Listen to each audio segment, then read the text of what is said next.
Hello, everybody, and welcome back to the On Purpose Investor Podcast. I'm your host, Eric. And I am Josh. And in today's episode, we're going to talk through what the heck would Eric and I do with $1 million? Are we going to buy boats or toys or vacations or something else? And you don't want to miss one. And that is all coming up right here on the On Purpose Investor. So stay tuned. Welcome to the On Purpose Investor. My name is Eric, and this show is where intentionality meets investing in yourself and your finances. And I'm Josh, and together we'll explore the strategies, insights, and stories combined with inspiration and motivation to help you live with purpose and make an impact. Now, whether you're a seasoned investor or just getting started, join us each week as we dive deep into the world of intentional investing. Today, we're talking about what your dream life might look like by asking a very simple question that will help you to start evaluate what you truly want in life. So, Josh, let's get right to it, man. If you had $1 million, what would you do with it? Let's pause real quick because I know what I would do with it right now. But let's have a little fun first. What would you do with $1 million 5 years ago? Josh from 5 years ago. Oh my gosh. It's so funny you say 5 years ago, but look, I'm laughing at just what Josh would do with it 2 years ago. For me, I would have lived at large, man. I would have on my Versace, man. I'd have on my nice shoes. I'd have on my tall hat. Forget the fact I had no cattle. I want a Tesla Cybertruck so bad. I still want a Tesla Cybertruck. And I know some of you out there making fun of that. I don't care. I think it's cool. I want a Tesla Cybertruck. And quite frankly, I was brought up, Eric, that the house that you live in is status. What would I buy? I would buy status. I would have had a big house. So if I'm going to spend $100,000 on my Tesla Cybertruck, my house by itself needs $1 million. After all, I mean, if I got $1 million, I can make some payments. So, I mean, you know what else, Eric? This is going to sound so crazy. So just a couple years ago, I actually contemplated in my mind creating my own reality TV show. And I Googled what it would cost to have somebody follow me around with a camera and just videotape my life. And that is so vain and so stupid, but I actually did it. And just so you're all aware, the cost to have that done really well is about $50,000 a year for a person who just follows you around and just GoPros your life. So, man, that's what I do. Now, I'm curious, Eric, knowing you, I can't see you being anything but planned out and just thoughtful. Although I do know something about a car that you used to drive. That's a whole story for Yeah. another day. But look, man, tell me, what in the world would you have done 5 years ago if you had $1 million?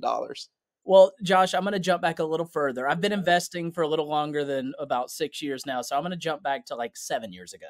Fair enough. Touche. Yeah, so 7 years ago, which let's say 5 years ago, right? But my gosh, I used to drive a Corvette. I mean, a Camaro, not a Corvette. I want a Corvette.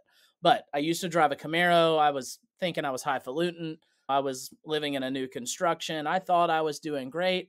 But if I had $1 million, come on now, you know what I'm doing. I'm quitting my job.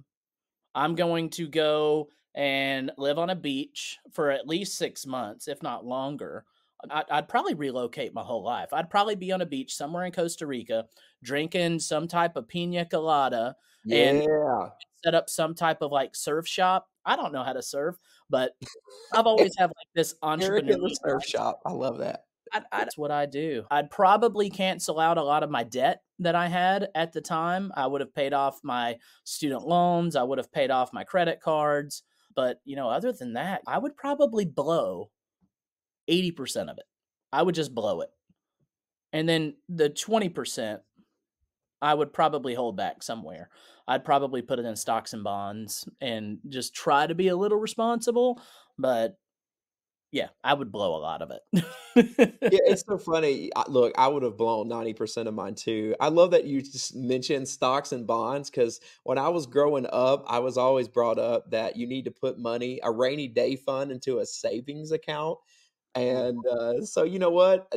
We could talk later about if that's a good idea or not, but I would have put some money in a savings account. That's fair enough.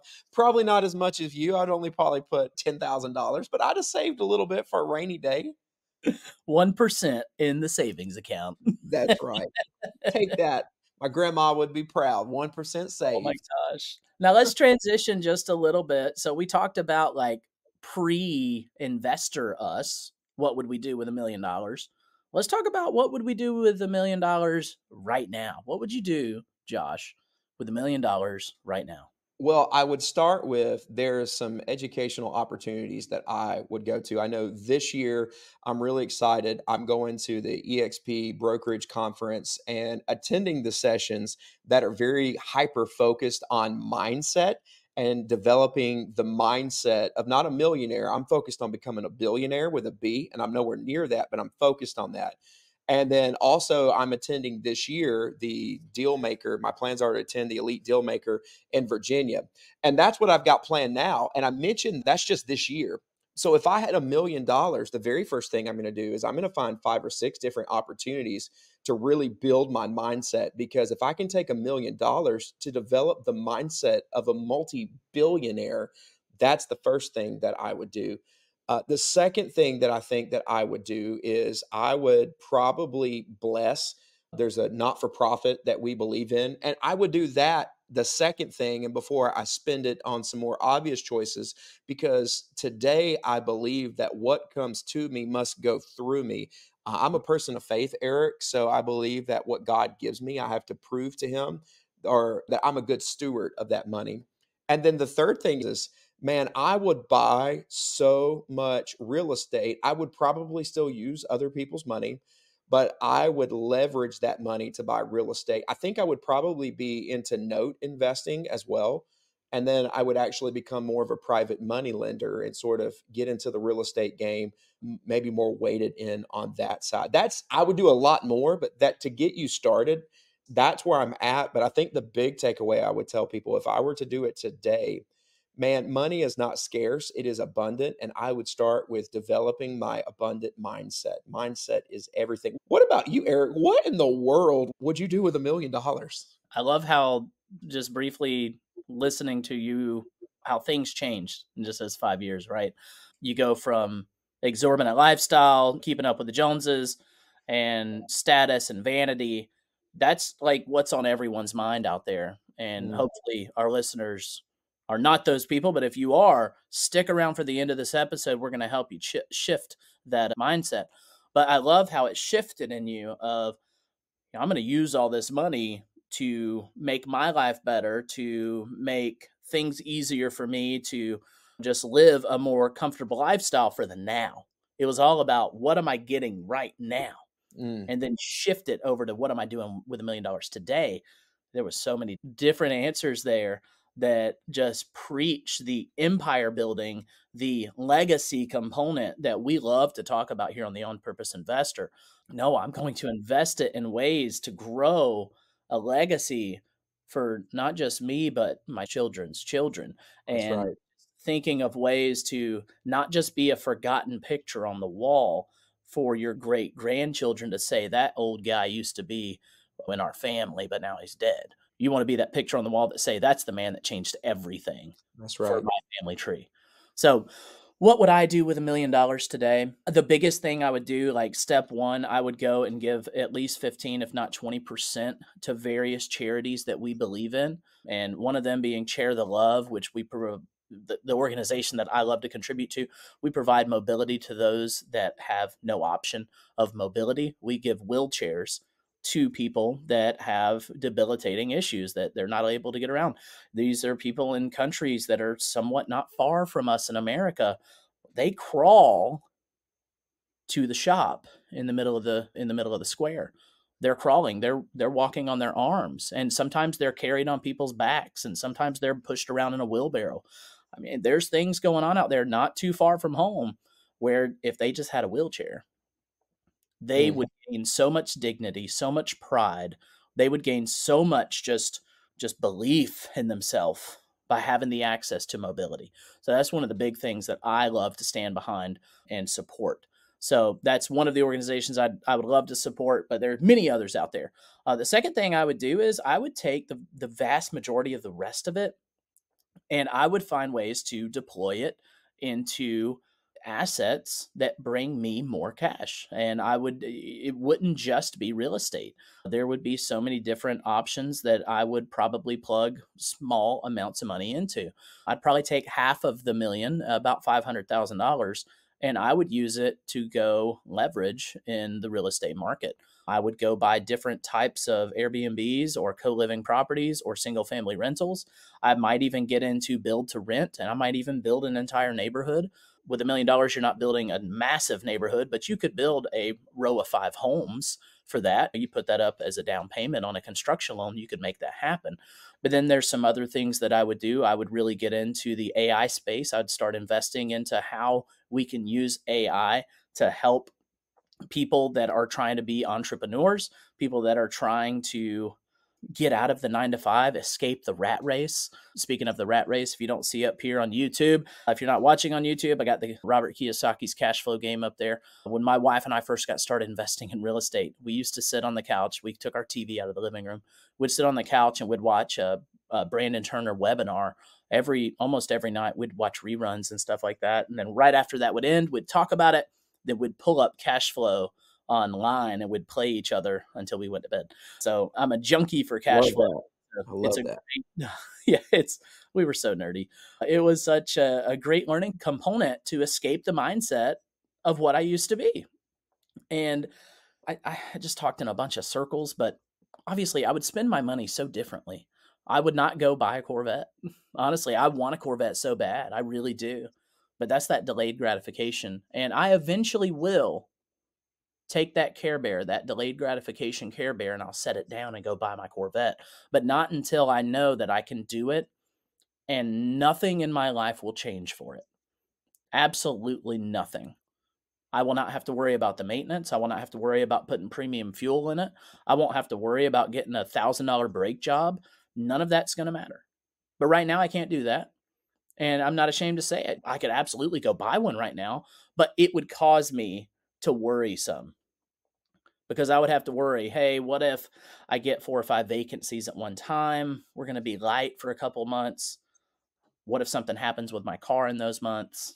See, those are the things that I don't want to have to worry about. So when I have the cash saved up, you betcha, Josh, you and I are going to ride up to Helen, check on those cabins, riding in my Corvette. I love it, man. I'm excited. I believe that day is gonna happen, Eric. We're gonna do it. You sure you don't want to ride in my Cybertruck though? Because I'm gonna have one.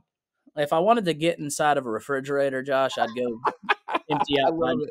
kitchen and climb into it. Oh man, look, all jokes aside, let's talk about what the problem was with the stuff that we wanted before Yeah. versus the stuff that we probably would do with it now. And I mean, I will tell you the first problem. Everything that I said that I wanted before was temporary. And if you're listening to the episode right now, really sit down. In fact, let's just go ahead and tell you what Eric and I are doing is taking you through an important exercise. It's if you had whatever it $1 million, if you achieve, that's really just a synonym for your dream life. Really, we're just triggering something. What is a dream life? Well, before, Eric and I had dreams that were just temporary before we planned them out. I mean, think about that. I wanted clothes, but clothes wear out. It was just about a vehicle, but eventually all vehicles wear out. I wanted a guy to follow me around. And I guess those videos would stay on YouTube for a while, but eventually who knows what our hairstyles and colors that we'll be wearing, eventually it would go away. Every single thing of 5 years ago was about creating things that didn't last. Yeah. But today I want to create legacy that lasts. I talk about my mindset and people say, but you'll pass away. But Eric, you put the period on that statement when you said, I'm creating a legacy that my kids and my grandkids can follow. We're focused in on things that will outlive us. And Yeah. so that's the first change, I think. What about you? What's another thing that you would is a Yeah. difference between the two? Yeah, like the problem with how we used to think and what we're thinking now, and it's the Yeah. lack of mindset. Your mindset of who you used to be is just that. It's a past mindset, and there are people out there that are living in a future past mindset. Which what I mean is they're currently living in a mindset that in 5 years they're going to look back on and say, "I can't believe I used to think like that." And it's hard to fathom, but that's going to happen if you work toward growth. So the biggest thing is lack of mindset. You don't really value the things that you know you need to value, or you don't know you need to value them. You don't know what needs to be important in your life because you may have grown up in a home where they said work for 60 years at a company and pay towards your 401k and then make it to retirement and hope you don't get cancer. And that's just the bulk of America. And it is the bulk of the world too. And it's not 401ks in other countries, but there are other savings plans out there that people pay into for the majority of their life with the hope that they'll have enough money to live and then hope their health keeps up that they can enjoy it. And that was just a mindset shift that I had to go through of I really don't want to be working until I'm 62. Now, I want to work, but in ways that I want to work. I want to work in ways that I can impact others. I want to work in ways that my children can live a better, different life than I ever did. And so it's just wanting things that don't actually lead you to becoming successful. That's what the mindset used to be. You just used to want things that weren't going to get you to the next base of your baseball game. You're stuck on first. Yeah, I think that's huge, and you just reminded me of something I'll throw in here too, and that's in the previous version of me 5 years ago, I believed that resources were scarce. It was all about scarcity, and for me, that comes up with a mindset of things. Here we go, Eric, you'll be proud. Things that I have journaled out because I am journaling. If you could see us on the YouTube, we got our hands up because Eric talked to me about that powerful tool, and it took me forever to get into it. I'm still not very good at it, but I'm doing it. But I wrote down something at a seminar recently, and we played cash flow around the table. And I got done and I realized that I had in my mind I just come to the conclusion, Eric, that winning was not for me. And before I would dream about winning, wearing those nice clothes because I thought I would never wear them. And I dreamed about driving that car because for me, that was something I would never have. So it became a dream if I had $1 million.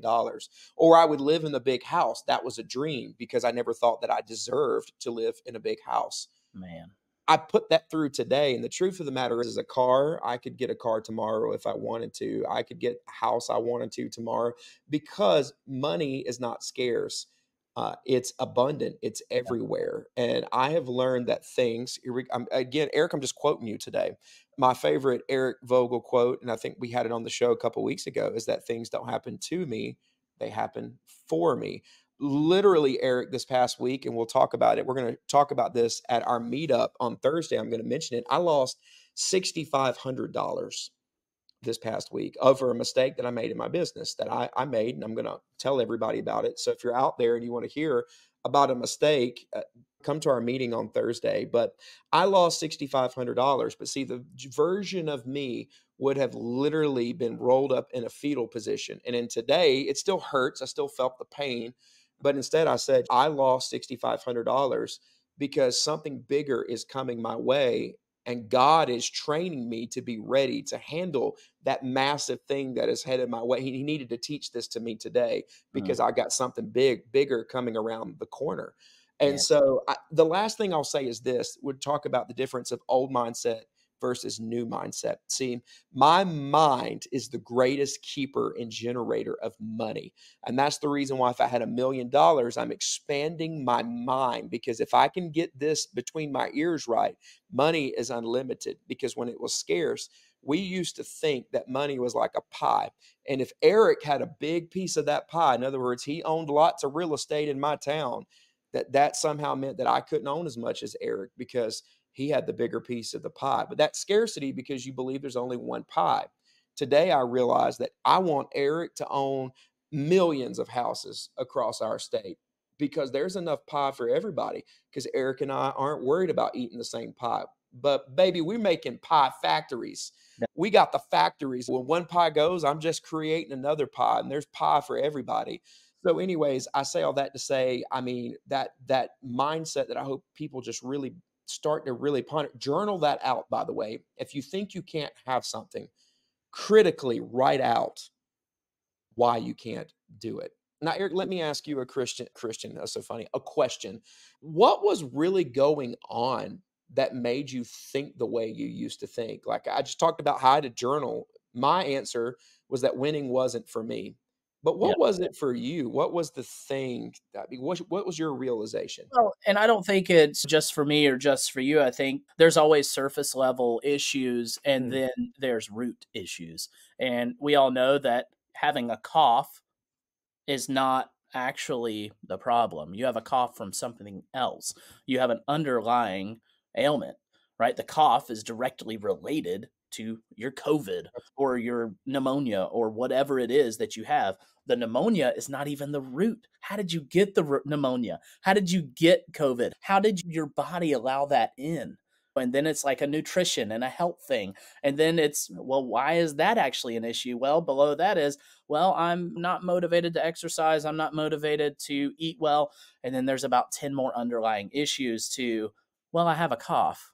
Do you, and my problem is that I have a cough.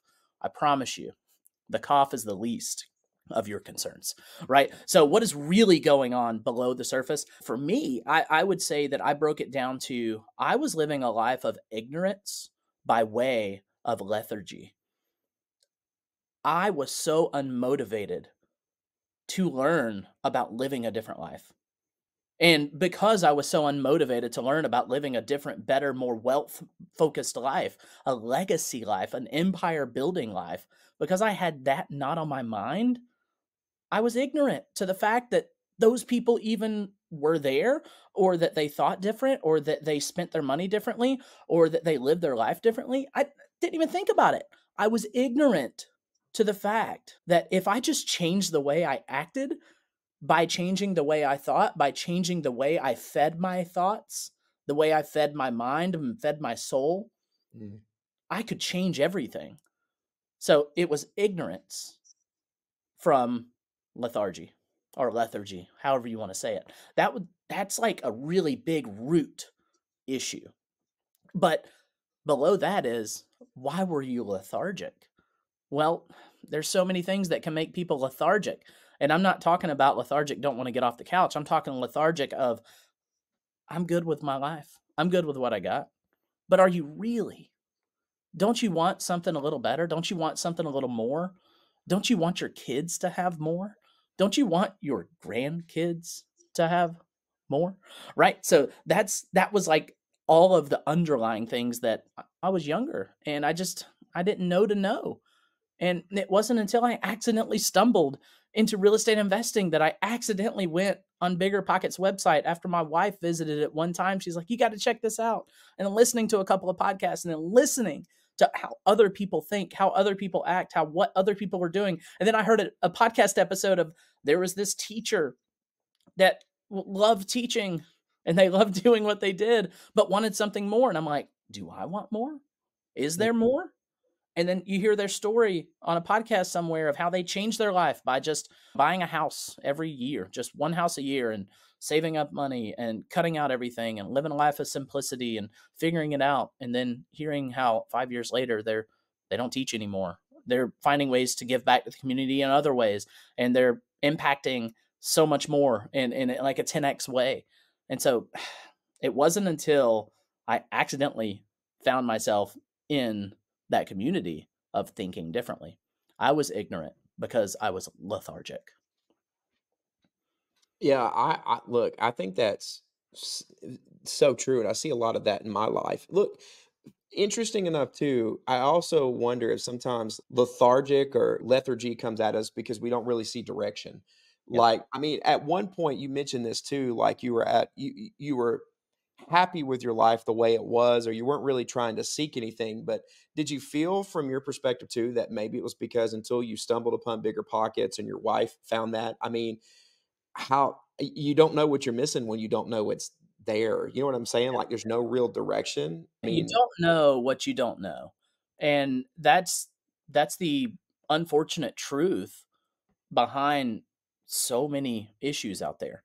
If you're a foreign national visiting a different country and you break not a legal law, but like a ethical, not ethical, but like a common law of here's how they practice their customs and traditions, and like you shake your hand with the wrong hand, or you wave at someone with the wrong hand, or you use the wrong arm symbol or whatever, and all of a sudden you're in big trouble. that commonly happens, but how often is that happening in your life? Like, how often are you just ignorant because you don't know that there's more, and you don't want to know that there's more because you lack direction. You lack, where the heck do you really want to go with your life? And I say this so many times, Josh, and it's probably, beating a dead horse here, but people spend more time planning a 2-week vacation than they ever do their life. Yep. And we're just lacking direction out there. And that's a mission that Josh and I are on. Absolutely. We're trying to help people live life on purpose because so many people are living just for the moment. It's all about surviving. We talk about it in the States all the time. Well, I'm just living paycheck to paycheck. I'm not going to go down this rabbit hole, but I just got done reading Fake by Robert Kiyosaki. And if you've read any of Robert Kiyosaki's books, he's very critical of education in America. And as a teacher, that hurts me a little bit. But quite frankly, he's right. And we all know that he's right because the nature of schooling sometimes is to just teach survival. We want you to graduate and then go get a job so that you can work for someone else. And it's steady income, but it's not income you're going to thrive on. We want you to go be a worker to build Elon Musk's dream, but you don't need to have your own dream. Yep. We don't want you to build the next thing. You just go work for someone else. We want you to go work for Ford and sell the F-150 Lightning.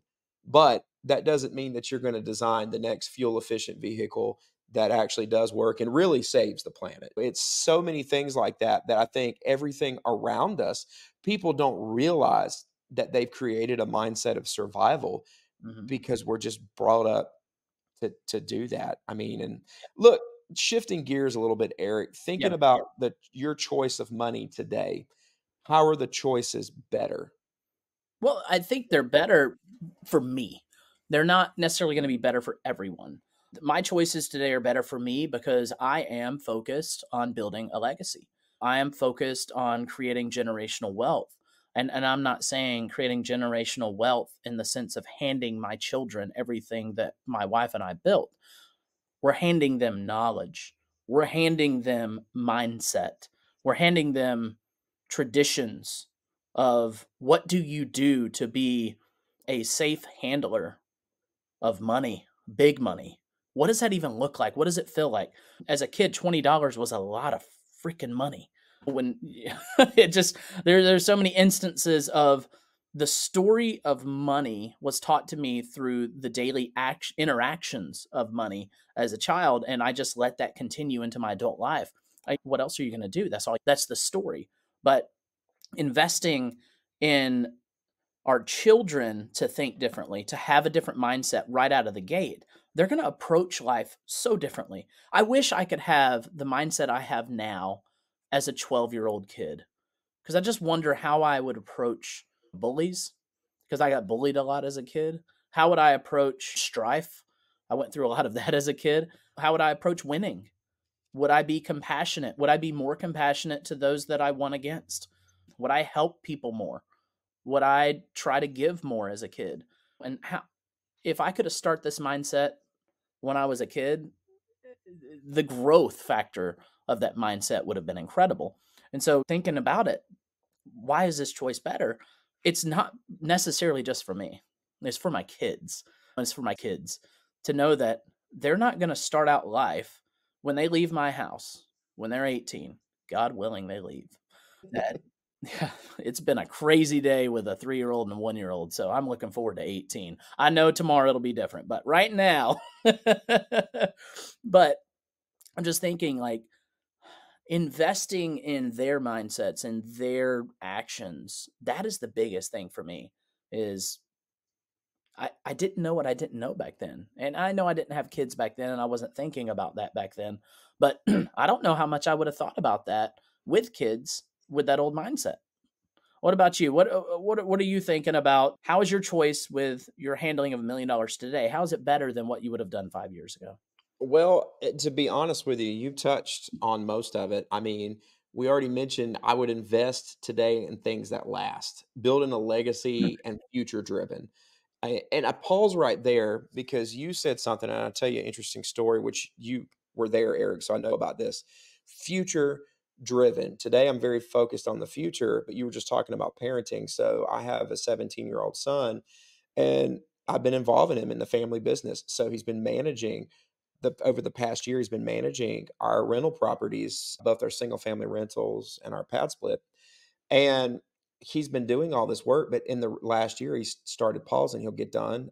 Literally, Eric, about 6 months ago, he hops off his lawnmower. He walks over to me and he goes, "Dad, you're paying me this much money.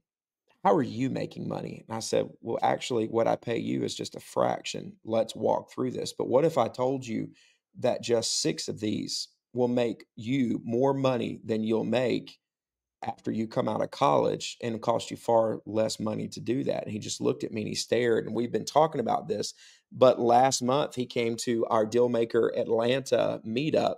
And if you're in the Atlanta area, shameless plug, go to dealmakeratlanta.com. Eric and I would love to meet you in person. We host a real estate meetup, and hey, come shake our hand, come talk to us. But my 17-year-old son came to that meeting, and at that meeting, we had an exercise called the Queen Bee. And without getting too far into it, basically, you write down what you need, and then the person next to you, to take the fear out of you asking for it, walks around the room and asks people at other groups if there's anyone there that would like to solve that problem.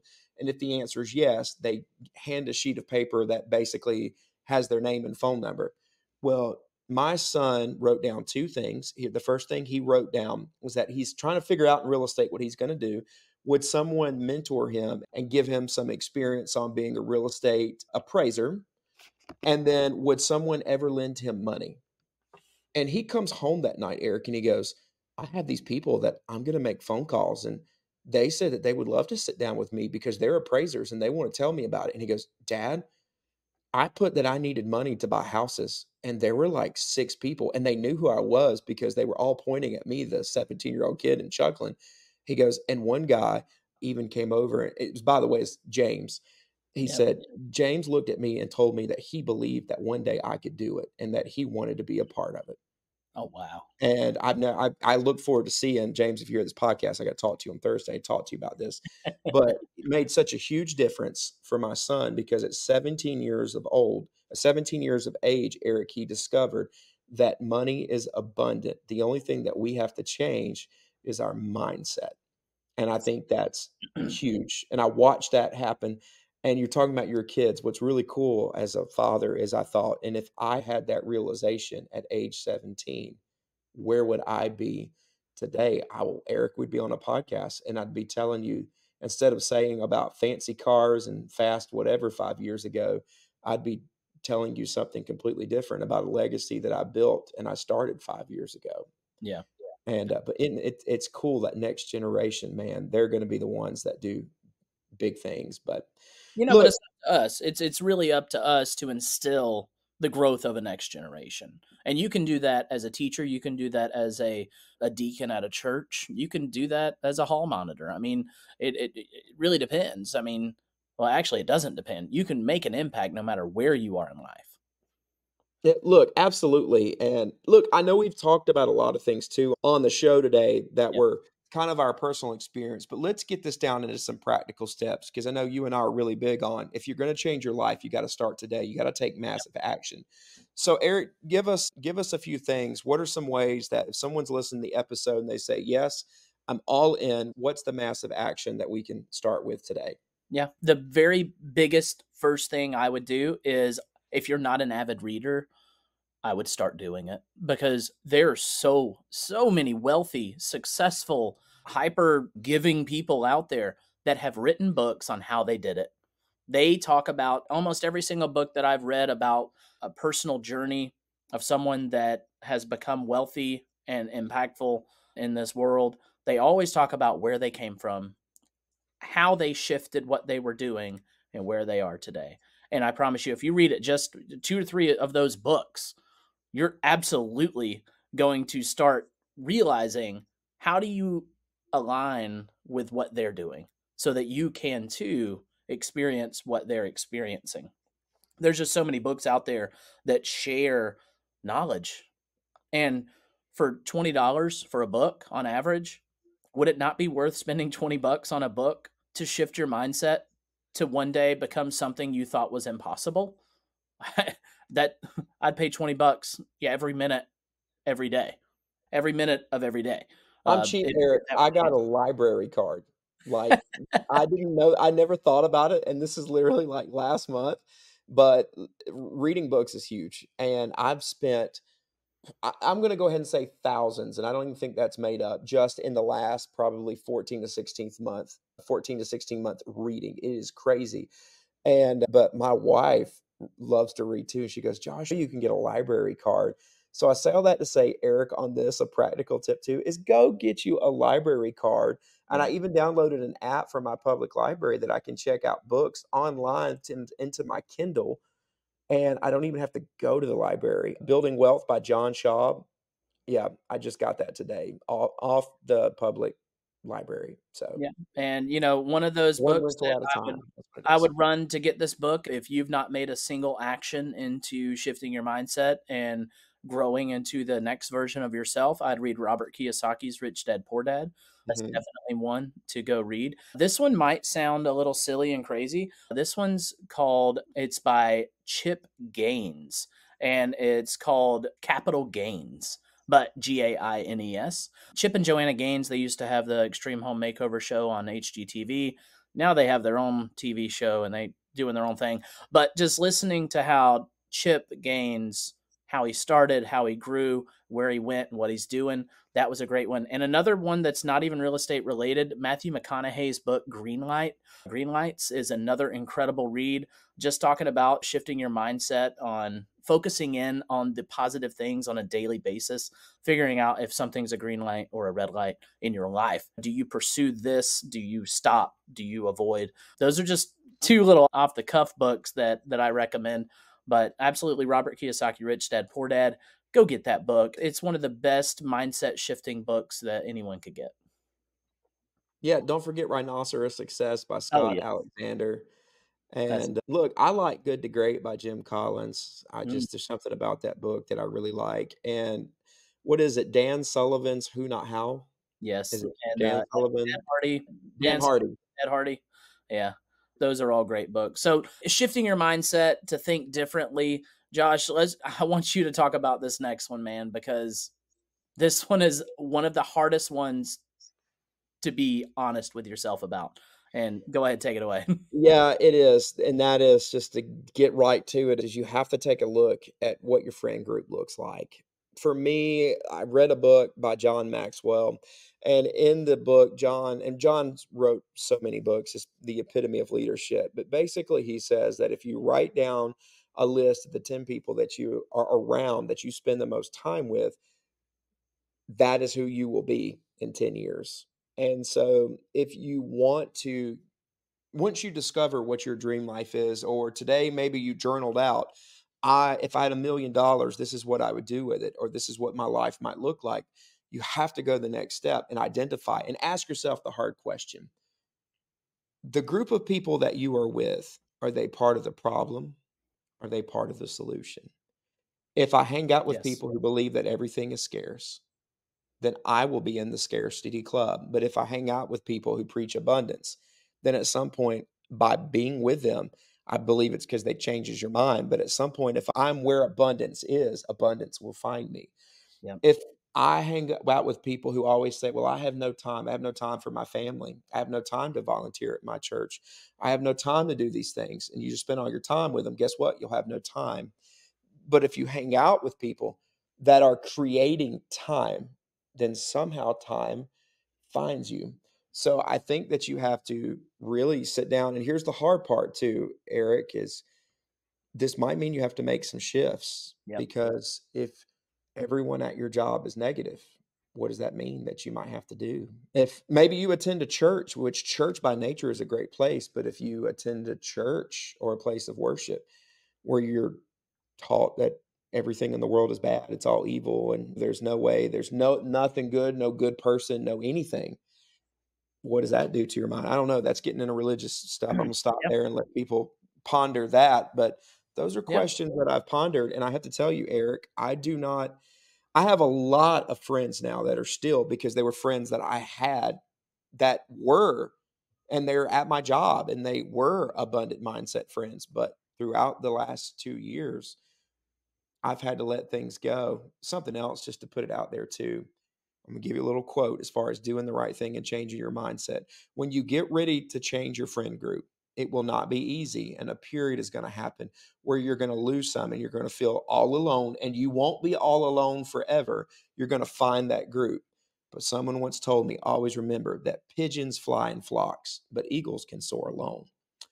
Now, I'm only talking about soaring until you find your other group of eagles. Yep. But when you leave the pack of pigeons that are only going to do pigeon things and you're ready to rule your universe, there'll be a period where you're going to have to fly away from the pack. But remember, you were born to be an eagle. It's okay. Leave the pigeons alone.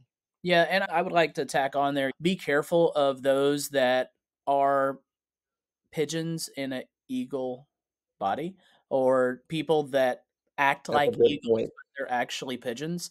Be very careful and very scrutinous on people, because there are so many people out there that like to say that they value certain things or that they do certain things, but in reality they don't.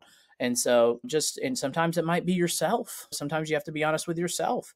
And I think everyone at some point in their life have to reach a point of saying, "Oh my gosh, I keep telling people to do XYZ, but gosh, I haven't even done that. I need to get right." So just be that meticulous with the selection of your friends as well. And not just friends, but the people you surround your life with, your whole time with. You just got to be very careful, because you will become the average of those people. And there's just so many factors that go into it, especially for me. It's not just what are they doing to better themselves, but I also look at how do they treat their spouse, how do they raise their kids, how are they interacting with their families, how are they spending their free time, where are they vacationing, do not necessarily do they go to church, but are they giving, are they charitable. I don't want to just be successful like someone that is successful. I want to be full and whole like someone is full and whole. Because if someone is full and whole and they're also successful, that's what I want to be. I don't want to just be someone that makes money. I want to be someone that leaves an impact, someone that helps others, someone that treats their spouses well, someone that's a great father or a great mother. I want to be surrounded by those people. So, on this last little talk about shifting your mindset, I do want to bring up we are always so intentional about so many things. The next episode of Breaking Bad comes out, we're intentional, we got to watch it. Or the next generation iPhone comes out, we're intentional, we're going and getting it. Or Chick-fil-A releases the next version of their macaroni and cheese. You better bet we're in the drive-through line, right? We're intentional about these things. But how intentional are we really about our life? And that's not just a conversation piece. It's more one of those just sit on it, think on it, just leave you thinking with that. Because think about the things you are intentional with. And I bet you're really good at those things. You and I are both musicians. And we both probably remember, I know I do, you might not, I don't know, sitting in practice rooms in college trying to nail down a middle 4 or 5 measures of a concerto or of a piece. And when you first looked at it, it looked impossible. But after you were intentional and you practiced those 4 or 5 measures for about 3 to 4 hours a day for about 2 to 3 months, it was so easy. And you could play it with your eyes closed, turn around backwards, playing upside down. You could do it. And the next time you find a new piece that looks even more challenging, you're approaching it with a mindset of, oh, wow, I conquered something that was just this hard. I knew what I had to do. I got it done. I have built this pattern of overcoming things that look impossible. And so you were intentional about overcoming things that seemed impossible. And so when you can develop that mindset, that is an incredible mindset to do. But it all comes with being hyper intentional with what you're doing. So think about it. What are you intentional with? I promise you, you're probably really good at it. Yeah, I mean, I couldn't say it any better. I think that's huge. And just thinking, and I would even add this in, think about what you are intentional about. And when you're designing out your dream life, what do you want to be intentional about as well? Because sometimes, just like Eric and I started, as we finished, we talked about what we were and we talked about we really kind of discussed what we are, and more importantly, we talked about where we're going. Mhm. So think about what you're intentional about today, but journal out right now. What do you want to be intentional about for tomorrow? Absolutely. All right, Josh. I think we've beat this horse enough. Let's take this podcast to the end. Yeah, absolutely. And I just want to say thank you so much for joining us today on another episode of the On Purpose Investor. Have you ever dreamed about what your life would be like if you were successful? Well, we want you to plan out your dream life, and we are here to help. So head over to onpurposeinvestor.com/DLU and check out Dream Life University. If you are ever ready to discover what a life of significance could be like and design that life of significance for you, then we want to guide you along the way. And you can use code DLU now to get 50% off that course. Yeah, and if you want to take the next step designing your lifestyle that's suited for your desires and follow the story of a young couple that found a life of significance, that started becoming hyper intentional, I'd invite you to go download Amazon #1 bestseller that my wife and I wrote called The Pathfinder's Journey. I'm going to give you the free ebook if you head over to onpurposeinvestor.com/ebook. Until next time, make intention your number one priority. You only get one life, so live it purposefully. If you love what you heard today, it would mean the world to us if you would take a moment to rate, review, and share this podcast with someone that you believe would benefit too. Sharing is the best way for us to grow and to develop a community to join you on your intentional investing journey. In the meantime, come hang out with us on social media at On Purpose Investor, or sign up for our next course, newsletter, or meetup at onpurposeinvestor.com. But most importantly, go out, live your life, and do it on purpose.